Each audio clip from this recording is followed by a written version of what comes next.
commencer le premier par l'attitude. L'attitude de Joseph, vis-à-vis de ce qui est arrivé.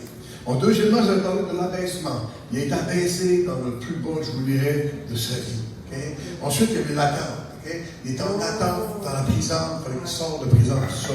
Ensuite, il y a eu l'assurance. Quand il est sorti de prison, il a commencé à gagner l'assurance.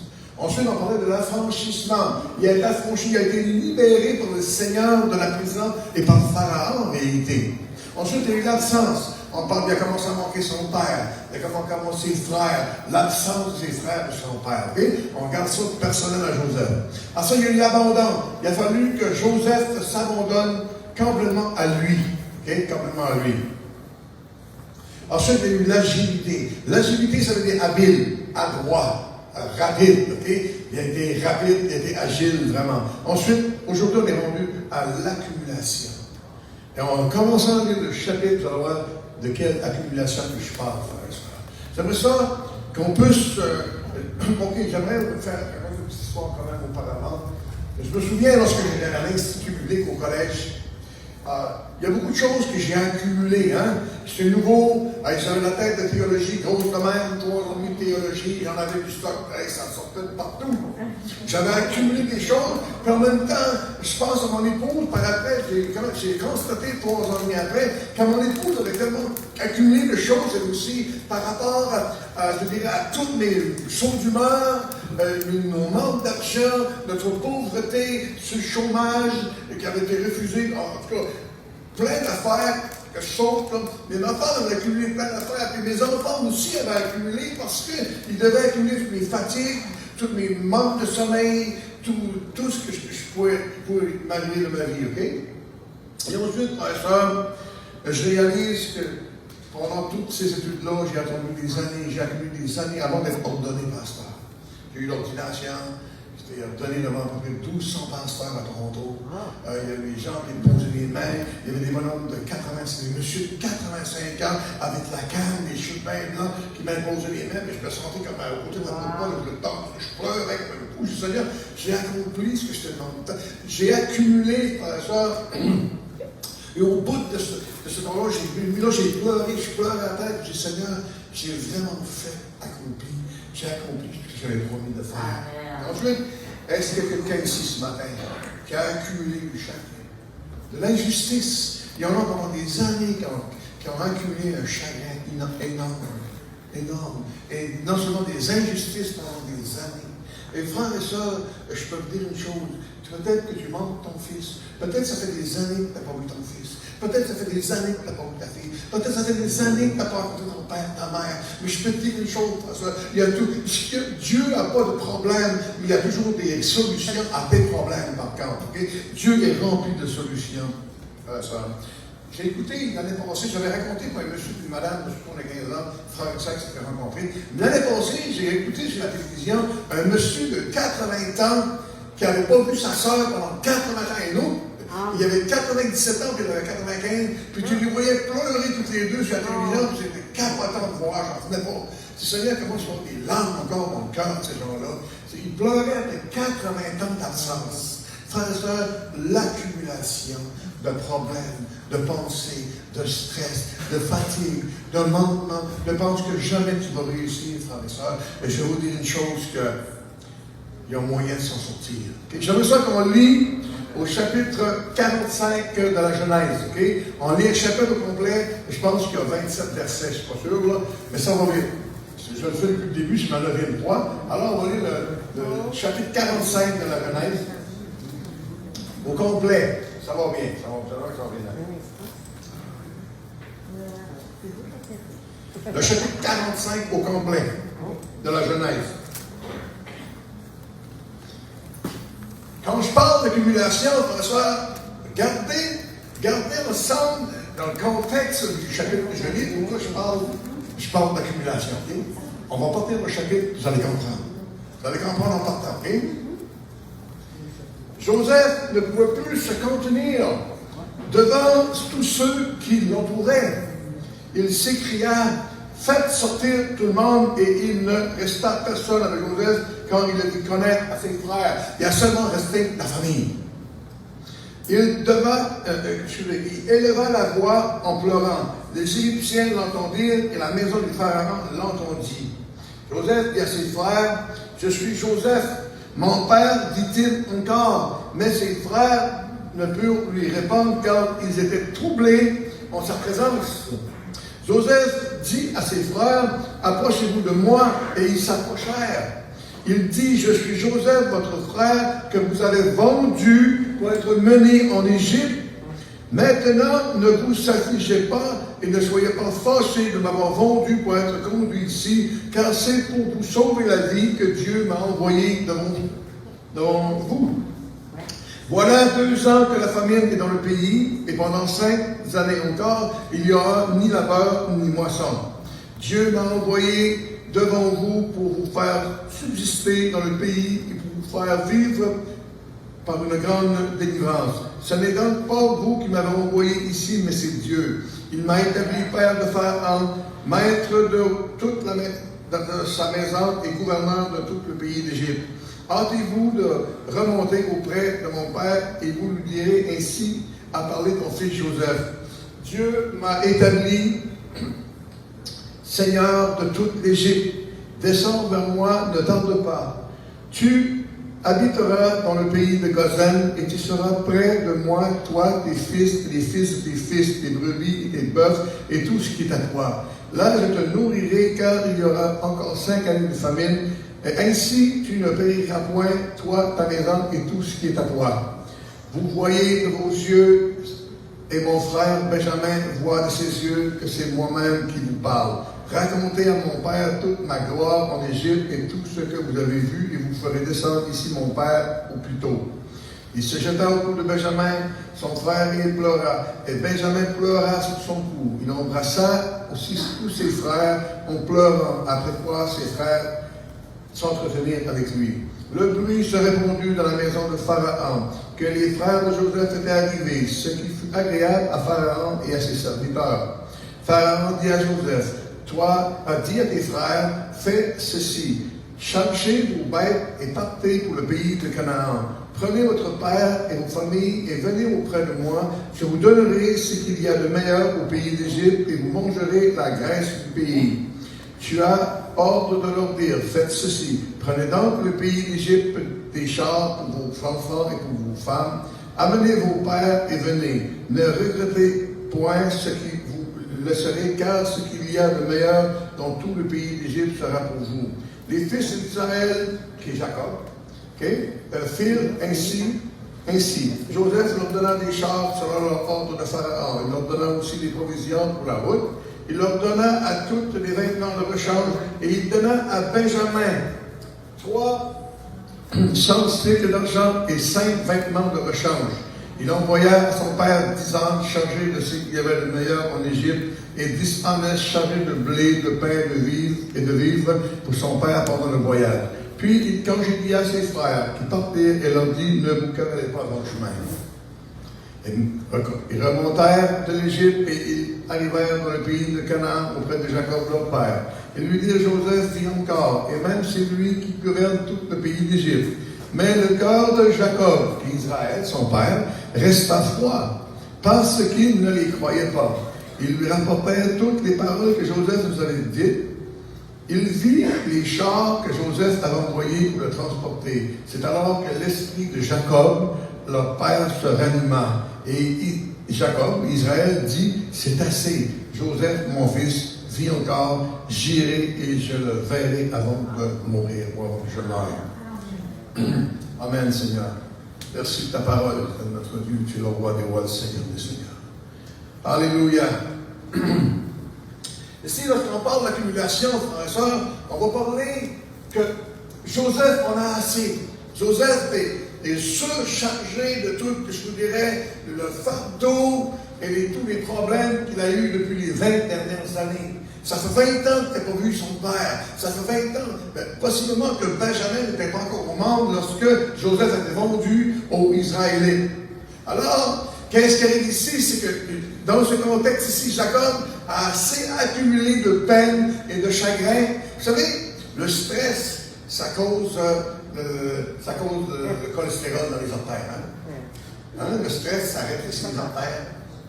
Puis la nuit trop, ça ça fait grandir les artères. Okay? C'est fait pour. Okay? Et c'est pour ça, frère et soeur, je vous dis une chose. Peut-être que Joseph aurait peut-être ressenti des problèmes de cœur après quelques années. On ne sait pas du tout, frère et soeur, qu'est-ce qui arrive dans la vie de Joseph. Parce que Joseph est un homme rempli d'amour. Si tu es rempli d'amour ce matin, je vais te dire une chose, frère et soeur. Ça se peut que tu aies des problèmes, ça se peut que quelqu'un te fasse du mal, ça se peut que quelqu'un vienne contrarier ta vie, mais sache une chose, mets ta confiance sur lui. Le 14 janvier 2003, j'ai fait une crise de cœur. Okay? Parce que je prenais le fardeau des autres. Maintenant, frère et soeur, je vais vous dire une chose, que si tu es rendu là, peut-être que Joseph, possiblement que Joseph a tout mis sa confiance au complet dans Dieu sans jamais avoir de problème de santé. Mais je peux vous dire une chose par contre. Frères et sœurs, il y en a, c'est pas le cas, qui mettent toute leur confiance en eux-mêmes au lieu de le mettre en Dieu. Et le problème, c'est qu'ils te rendent malade. Et frères et sœurs, c'est Joseph, frères et sœurs, il a assez accumulé que maintenant, il fait sortir tout le monde de la salle, toutes ces... Je dirais ces soldats-là, que tous ceux-là qui sont là, les serviteurs, sortent d'ici, j'en peux plus. Il est possiblement rouge, professeur, rouge, la pression est au maximum, il ne peut plus. Il fait sortir tout le monde et il leur dit, je suis votre frère que vous avez vendu. Oh, frère, ça, comprenez une chose que la Bible dit qu'ils n'ont pas parlé du tout, ils sont surpris, ils sont saisis et assommés devant leurs frères qu'ils ont vendus. Et tout de suite après, ce que Joseph va leur dire, inquiétez-vous pas, c'est pas de votre faute, c'est Dieu qui m'a envoyé là, frère et soeur. Parce que Joseph, il n'en veut plus il n'en veut plus de bourre, okay? Il ne veut plus rien de ça, frère et soeur. Il ne veut plus de chicane, il ne veut plus de problème, il ne veut plus déterrer les vieilles choses. Ce qu'il veut pas, Joseph, c'est simplement avancer en avant pour oublier en arrière. Okay? Et c'est strictement ce qu'il fait à ses frères. Oh, oubliant, c'est pas de votre faute, c'est Dieu qui m'a envoyé ici. J'ai souffert 20 ans, j'ai fait 13 ans de prison, c'est Dieu qui m'a envoyé là, c'est pas vous autres. Frère et sœur, si quelqu'un venait me dire quelque chose après, j'ai fait quelque chose de très mal, je vais dire une chose, toute une pression, mais ça reste que la culpabilité resterait quand même. Parce que les frères de Joseph, à un moment donné, vont dire, oh, peut-être que Joseph fait ça parce qu'il veut se venger de nous. Ça revient. Hein? Ça revient. Voulez-vous, je vous dis quelque chose, il n'y a rien de caché sous les cieux. Il n'y a rien de caché sous les cieux. Si 10 ans après que tu as fait quelque chose, puis tu n'es pas repenti, ou tu n'as pas demandé les personnes concernées, ou tu n'es pas revenu devant Dieu avec ça, c'est certain que Dieu va revenir avec pour régler la situation-là. Regarde, revenons en arrière et parlons de cette chose-là et réglons-la et on va partir à zéro. Pas pour te détruire, mais pour construire dans ta vie. Et ce qu'il a fait, c'est Joseph, il a construit dans la vie de ses frères parce qu'il savait que ses frères avaient des appels. Vous savez que Judas, c'est pas n'importe qui dans la Bible. Judas, c'est le descendant de Jésus-Christ. Et c'est lui qui a dit on va vendre notre frère Joseph. C'est lui qui est coupable le premier. Il vend son frère Joseph avec ses frères. Et là, ici, François, il y a un appel dans sa vie. C'est peut-être la descendance de David et de Jésus. Il faut quelque chose qui s'opère. Il faut que Dieu parle à son cœur. Il faut que Dieu le restaure. Il faut que Dieu lui montre l'appel sérieux de ce qu'il a mis dans sa vie. Et frère et sœur, on a besoin, frère et sœur, d'être capable d'accumuler, mais d'évacuer aussi.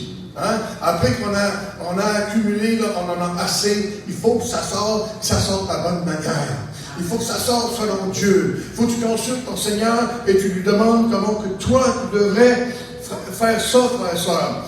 Tout le monde avait assez accumulé, même ses frères aussi. Ses frères vivaient constamment, tous les jours, avec le problème qu'ils avaient vendu leur frère. Okay? Et là, ce qui arrive dans Joseph, ils ne le connaissent pas, puis ils disent, regarde, on est 12 frères, il y en a 10 qui est là, il y a un plus jeune qui est à la maison, puis il y en a un qui est mort. Ils savent encore là, lorsqu'ils disent ces choses-là, à Joseph, ils ne connaissent pas, ils savent déjà là que ça peut mentir encore une fois. Ça peut se mentir dans eux-mêmes. Ils persistent dans leur péché. Ils persistent dans leur fausse conviction, frère et sœur. Et je vais vous dire une chose que toutes ces années-là, son père et son plus jeune frère, et aussi le reste de ses frères et sœurs, souffraient. Joseph, pleurant avec cette peine à cause qu'il les avait manqués. Joseph avait manqué ses frères, qui avait manqué son père. Okay? La première chose qu'il dit, est-ce que mon père est encore vivant? Maintenant, l'amour qu'il était au-dedans de Joseph était au-delà de tout ce qu'il a souffert. L'amour était plus grand de ce qu'il avait souffert. Et frères et sœurs, aujourd'hui, il y a malheureusement des chrétiens dans les églises, le moindrement qui souffrent, frères et sœurs, l'amour prend leur bord pour garantir, OK? Il y a bien des choses qu'ils ont oubliées. Et il y a des chrétiens dans les... C'est dommage, en étant nous, chrétiens, on peut tous se parler, on peut tous discuter des choses, ça, voir clair, regarde, on a besoin de restaurer nos vies. Puis si tu es appelé à souffrir, tu as nous dire le deuxième verset de Jacques. Il dit dans Jacques, je ne sais pas par cœur, quelqu'un peut me donner Jacques, chapitre 1, le verset 2. C'est pas du mensonge, c'est Jacques, c'est nous, c'est qui Jacques? C'est le frère de Jésus, le frère de sang de Jésus. Hein? Jude, c'est le frère de Jacques, c'est Jacques et Jude sont les frères de Jésus, les vrais frères de sang. Parce qu'après que Marie a accouché de Jésus, la Bible dit qu'il y a eu des enfants qui ont enfanté. En fait, ça, c'est les vrais frères et sœurs, les vrais frères de Jésus, OK? On va l'arrêter. Verset 2, 1, 2, chapitre 1, 2, chapitre 1 de Jacques, verset 2. Mes frères, regardez comme un sujet de joie complète diverses épreuves auxquelles vous pouvez être exposés. L'autre après. Sachant que l'épreuve de votre foi produit la patience, continue. Mais il faut que la patience accomplisse parfaitement son œuvre, afin que vous soyez parfaits et accomplis sans faillir en rien. L'autre. Si quelqu'un d'entre vous manque de sagesse, qu'il la demande à Dieu, il la donne simplement et sans reproche, et lui sera donnée. Frères et sœurs, ici, la Bible nous dit que si tu vis des épreuves, il ne donne pas, l'intensité de l'épreuve, une grande ou une petite épreuve, il dit aussi vous êtes dans l'épreuve. Si tu as une épreuve, peu importe la grosseur de l'épreuve, Dieu est plus grand que ton épreuve. Mon fils a toujours dit, Dieu n'a pas de problème, il y a toujours des solutions. Okay? Et c'est vrai, Dieu a toujours des solutions parce qu'on est chrétien en Jésus-Christ. Joseph était un homme de Dieu. Okay? Joseph était un homme de Dieu. Peux-tu être l'homme ou la femme de Dieu ce matin comme Joseph l'a été? Peux-tu être capable? Je ne demande pas la souffrance à Dieu, mais si la souffrance vient sur toi, es-tu capable de dire, Seigneur, je passe au travail. J'en ai connu des frères et des sœurs qui ont souffert. Des proches eux-mêmes qui ont souffert, qui ont passé au travail, qui ont gardé la foi, qui ont gardé la souffrance. Je dis une chose, que Joseph soit accusé pendant en prison, il y a d'autres personnes sur la terre qui sont accusées qui sont envoyées en prison. Il y a des personnes qui ont perdu leur épouse, qui ont perdu leur époux, qui ont perdu leurs enfants, qui se sont fait voler pendant des années, qui ont perdu des enfants. Il y a plein de situations, frère et sœur, qui est la même chose comme Joseph. Dans le monde aujourd'hui, mais si tu es chrétien, est-ce que tu es capable de te garder solide? Je le grave avec ça, mais je la raconte encore pour ceux qui l'ont entendu. Je connais un gars au Nouveau-Brunswick, il travaillait à la banque, directeur de la banque, il avait la grosse Durango, une grosse machine Ford Durango, là. Il y avait la maison, la femme, un enfant. Il était heureux, ça allait bien, sa femme travaillait aussi, il était bien aussi. Et un jour, il a perdu sa job parce qu'ils ont aboli son poste. Il a perdu sa job, sa femme a commencé à travailler seule. Il ne pouvait pas avoir d'autres jobs, c'était difficile. Elle a vendu sa maison, après il a vendu la maison. La femme l'a laissé parce qu'il n'y a plus de maison. Okay? Et là, il vivait tout seul dans un petit 2,5, puis elle vivait dans une autre place avec quelqu'un d'autre. C'était fait un ami. Et là, qu'est-ce qui est arrivé? C'est qu'une journée d'hiver, il était chez son fils, il l'avait aux 2 semaines. Il était sur le highway, sur la house, puis il a pris un accident, puis il a tué son fils. OK? Fait que le gars, il a perdu son fils, sa femme, sa maison, sa job, il a son confort, il a tout perdu. Et François, il a gardé ses yeux sur Jésus. Il pleurait chez lui. Il était avec, je dirais, avec des haillons, il n'y avait plus de linge pour s'habiller. C'était laid, sali, laid. Je le voyais parce qu'il y a la barreuse sur l'église en anglaise, puis je le voyais, ce monsieur-là, puis j'avais déjà entendu son témoignage. Je le regardais, et je me disais, Seigneur, qu'est-ce qu'il a fait de mal? Hein? Tout de suite, la compassion. Hein? Tout de suite, en garde, qu'est-ce qu'il a fait de mal? Tu sais, ma soeur, ton chagrin n'est pas si immense qu'il devrait être. Il devrait être beaucoup plus partagé que cette personne-là. Et quand Jésus, par après, comment est-ce que Dieu l'a béni? Son ex-femme est morte. Il s'est remarié. Il a eu des enfants avec elle par après. Il a eu un beau travail dans une mine, travaillé, fait de l'argent. C'est incroyable. comment est-ce que Dieu l'a béni? Pas parce que sa femme est morte, ça arrive de même. Tu sais, on va tous mourir tôt ou tard, ça arrive comme ça, on est mort. Okay? Puis j'attribue pas ça à Dieu, premièrement. Okay? Ça c'est une phase de la vie. Mais néanmoins, il y a tout perdu. Il y a des choses dans la vie aujourd'hui, frères et sœurs, que je peux vous dire qu'on peut vivre encore aujourd'hui. Et voulez-vous aimer? Joseph n'a jamais accusé personne, ni ses frères, ni son père. Moi, j'ai été accusé par quelqu'un il y a quelques années passées pour certaines choses. Et dernièrement, ce monsieur-là m'a appelé. On s'est réconcilié. Je l'ai rencontré. Il a pleuré. Plein d'affaires. Je ne l'ai jamais accusé de ce qu'il avait fait dans ma vie. Je n'ai jamais renoté rien du tout. Amen. Et il m'a appelé, il m'a laissé un message sur mon téléphone pour me dire que j'avais eu les outils pour lui, pour l'aider à revenir avec son épouse s'il avait la bonne. Frères et sœurs, il ne faut pas regarder en arrière.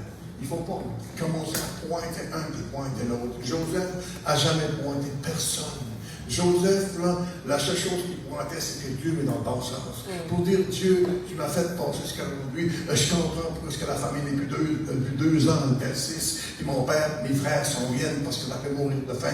Puis je vais être capable de garder pour eux autres, je dirais, le feu, garder la flamme, la nourriture qui peut se vivre. Parce que le Pharaon a dit, Jacob, viens avec tes fils, tu vas le plus beau, la graisse du pays, tu as le plus beau blé, terrain, peu importe, territoire, tu vas avoir en Égypte parce que tu es le fils de celui en qui j'ai mis toute ma confiance. Joseph, un homme de Dieu qui a fait ses preuves. Frères et sœurs, c'est important pour nous. Je reviens sur mes notes, inquiétez-vous pas, frères et sœurs, je suis toujours le même dans l'affaire. Mais là, je viens vous lire quelque chose. Je vais simplement vous lire quelque chose que j'ai écrit, que j'ai lu. J'ai vraiment aimé ça. Qu'est-ce que Joseph a fait quand il a fait sortir tout le monde? Il a serré chacun de ses frères dans ses bras. Okay? Il a serré dans ses bras, puis il les a aimés. Écoutez ceci. Prendre quelqu'un dans tes bras, c'est bon pour la santé. Cela renforce le système humanitaire, aide à maintenir la forme, guérir la dépression, réduire le stress et favoriser le sommeil. C'est vivifiant et tonifiant et sans effet secondaire déplaisant. Prendre quelqu'un dans ses bras, c'est rien de moins qu'un remède miracle. Prendre quelqu'un dans ses bras, c'est la nourriture la plus diététique, la plus écologique, la plus douce qu'on puisse obtenir sans sucre additionné, sans engrais chimiques, ni pesticides, sans ingrédients artificiels et 100% naturels. Prendre quelqu'un dans ses bras, c'est le cadeau idéal. Aucun assemblage à faire, aucune batterie à recharger. Aucune vérification périodique, faible dépense énergétique, grande action énergisante, sans danger d'inflation, aucun risque d'engraisser, aucun paiement mensuel, aucune assurance requise, à l'épreuve des voleurs, non taxable, ne pollue pas l'environnement, bien sûr, est très facile à échanger.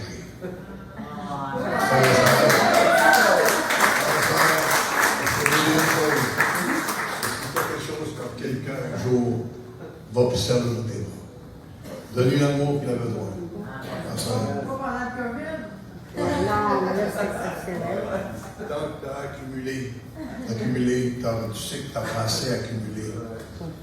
Simplement une chose, ça, c'est le temps que je décharge. Comme Joseph a déchargé. Joseph a attendu le moment propice. Il n'a pas été avec sa soeur, j'aurais dit de mon cœur, Joseph, est-ce que c'est peut-être là de te faire connaître à tes frères? Joseph attendait de se faire connaître à ses frères parce que Dieu ne lui avait pas donné le temps exact pour se faire connaître. Parce que Dieu voulait avoir un cœur changé, un cœur repentant des frères de Joseph. Okay?